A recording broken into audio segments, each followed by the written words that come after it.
Welcome, friends, to Storytime with Oh Charlie. Today's story is Otis and the Scarecrow by Lauren Long. It was summer when the Scarecrow first came to the farm where the friendly little tractor named Otis lived, back when the corn was tall and ripe. Otis recalled how the crows had scattered at first. They wanted nothing to do with the Scarecrow, which made the farmer very happy. Otis was also happy. A new friend had come to live on the farm. But when Otis went to welcome him, the Scarecrow didn't smile or say hello. He just stood there, a sour look on his face, staring at the cornfield. After a while, Otis left him alone. When the farm animals came by to greet the Scarecrow, once again, he didn't smile or say hello. He just stood there, that sour look on his face, staring at the cornfield. The animals didn't know what to think. Who was this new creature?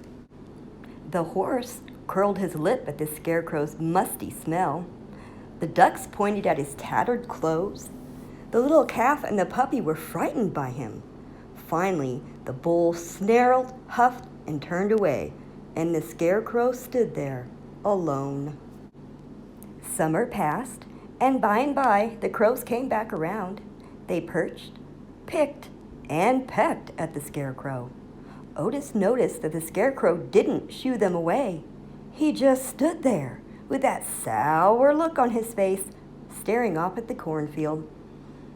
Otis puffed a soft sigh and turned to catch up with his friends. Autumn eventually arrived. The days grew shorter and cooler. Harvest time had left the fields bare, except for the plump pumpkins dotting the fields orange. Otis began pulling wagons filled with children eager to pick out a pumpkin to carve into a jack-o'-lantern. The farm looked different, but Otis loved the changing seasons, and he worked and played as hard as ever. Put, puff, puttity-chuff. It was a splendid time on the farm for being together with family and friends. The cool air drifting through the hills made the animals more rambunctious than ever. A simple game of follow the leader turned into a reckless race over the rolling hills. A game of hide and seek turned into a rowdy rendition of Ring Around the Rosie. The animals playfully circling Otis as he sat counting 1 puff, 2 puff, 3 puttity 4 chuff. When Otis tuckered out from all the games, he headed up the hill to the apple tree. His frisky friends would join him, and when they were all sitting together, Otis would challenge everyone to a different game. The Quiet Game. The Quiet Game is a contest in which everyone must stay quiet and still. No sounds, no laughing, no snorting, quacking, giggling, or puffing. The player who stays quiet the longest wins. Otis knew the animals loved playing any game, even one that challenged them to sit still. To start the game, he would surge his engine to get everyone's attention, take in a deep breath of air, and let out a long, soft puff, puff, puttity shh. Otis would sit quietly and look over the farm. There was Mud Pond, full with the autumn rains. There were the plump pumpkins dotting the field orange. There were the shocks of corn fodder all in a row. And there, still, was the Scarecrow, all alone, staring sternly at the empty cornfield. The puppy was always the first to lose the quiet game. He just couldn't sit still. The bull would twitch his nose, which made the little calf giggle. This made the bull chuckle with a snort. The bull's snort would amuse the ducks, and their bottoms would wiggle as they held back their giggles.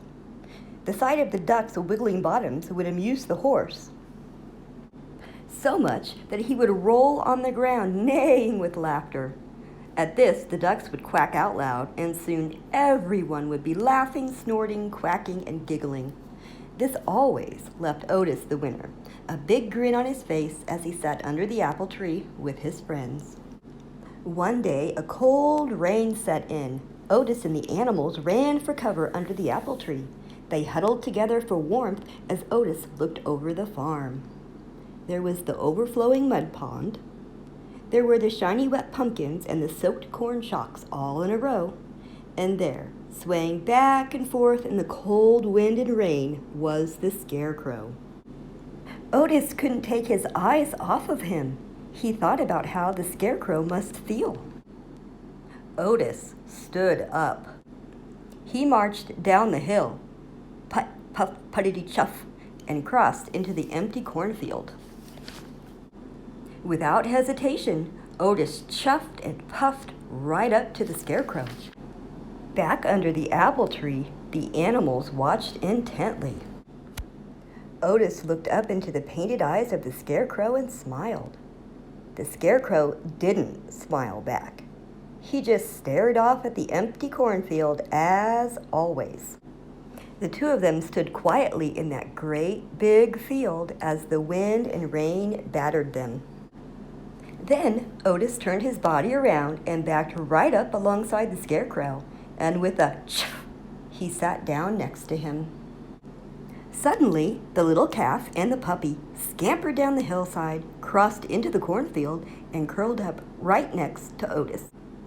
Gradually, the cow and horse ambled down the hillside. Before long, the ducks waddled their way down too. And finally, the big bull sauntered down into the field, joining the others. Otis surged his engine to get everyone's attention, took in a deep breath of air, and let out a long, soft puff, puff, puttity shh. Otis and the animals sat quietly until the puppy couldn't sit still another minute.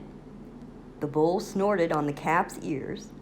The ducks wiggled their bottoms, and soon everyone was giggling, quacking, laughing, and even puffing. Everyone except the Scarecrow, of course, who never uttered a sound.